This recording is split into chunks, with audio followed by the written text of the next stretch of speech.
Alright guys, what I've been doing is I've just been stirring around these pine nuts in the fry pan, and now take a look at them. They're this glorious shade of brown, beautiful brown. Do you like brown colours? And what you can do is just gather them together and put them in with the bacon. So, they look great. Yeah, we're going to mix them all together with a few other things. It smells gorgeous too. You can just put that down there, make sure it's on the surface. And we're going to have a look at the potatoes next, see how they're going. Alright, now the book says to cook the potatoes for about 4 minutes, so I'm just going to test it. I've got a little skewer here, just see if it's soft enough for us to eat. It's just come to boil. Okay, it's still a little bit firm. It's almost there, but yeah, I guess, you know, you don't have to stick exactly to what the book says if it's not ready. But, you know, I've noticed there's a little bit of mess sort of building up in the kitchen, just a little bit. Yeah. You know, guys, don't let that worry you, you know. I guess that just means get yourself a wife. She can do that. Oh, Marty! Well, ladies, if you're watching, you know, guys in the kitchen doing the cooking, what more can you want? It's a dream come true, don't you think? So. Look, Marty, I reckon if my bloke cooked me a meal, I'd be happy to do the washing up. It's only fair. Yeah, my wife says the same. Alright, let's just see if those potatoes are ready.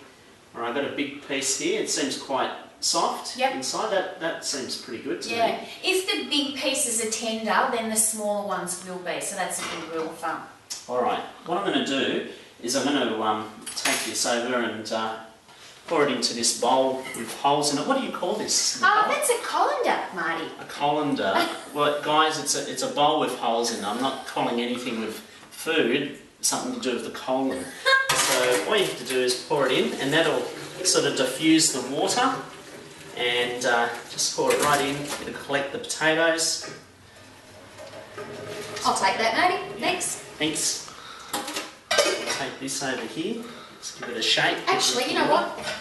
Right underneath it, that's why if there's still some water in it, it won't go over the floor. Oh, look at that. Isn't that smart? All right. There we go. Great. Good.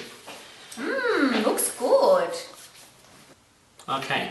Alright, so now we've got the potatoes here. What we're going to do is put them in a bowl, and we're going to mix it in with some of the other ingredients. Pretty easy. Okay, and what we've got here is we've got some sour cream.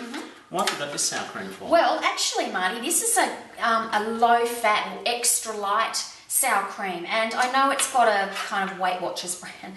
Doesn't matter what brand you use, but look for things like 70% less fat, extra light, and if you want to go the whole hog, you can actually check the fat content on the nutrition information panel. This was the lowest I could find in fat, so that's good because sour cream is actually really rich, really high in fat. So. Okay, well, Nicole, if it is a light sour cream, does it taste as good? I reckon it tastes pretty darn good, yeah? Especially with all the other things we're going to be putting in with it. Okay, well in that case, that's fine. That's fine. Okay, there's our tablespoon. Just put one in. I've put a little bit extra in because I like sour cream. And we're also going to do some mayonnaise. And you've got an unusual mayonnaise here. Yeah, well look, this is a mayonnaise that I had in the fridge, and it's actually got some capers and lemon in it. We're just going to use that because it's what we've got. You can use the plain mayonnaise.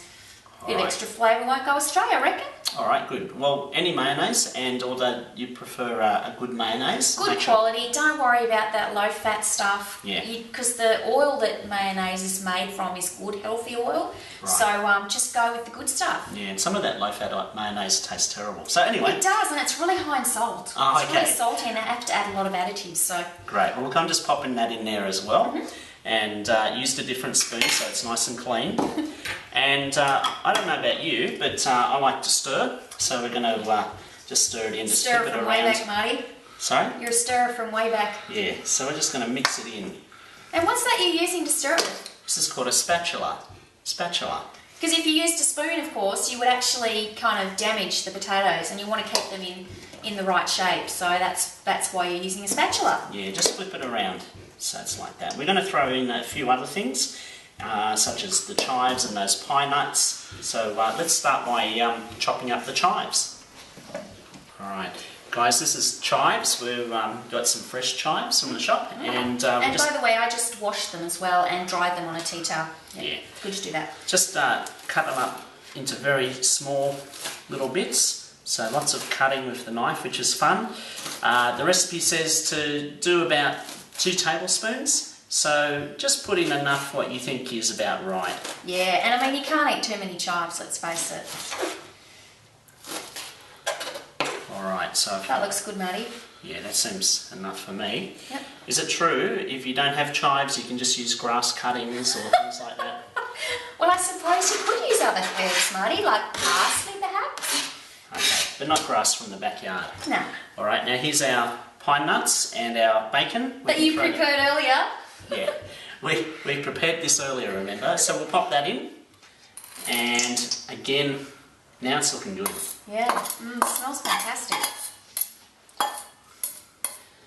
Okay, and again, we come back and we flip it around. So we'll just flip that around. It's looking good, isn't it? You're getting hungry out there? Great. And that chives gives it a really beautiful colour as well as that really lovely fresh flavour. Yes, the guys are right into colours. It's a good system to eat by colour. All those bright colours signify all those wonderful phytochemical antioxidants and things. You could eat this cold like a potato salad too. You could. In fact, it'd be a great thing to take to a barbecue.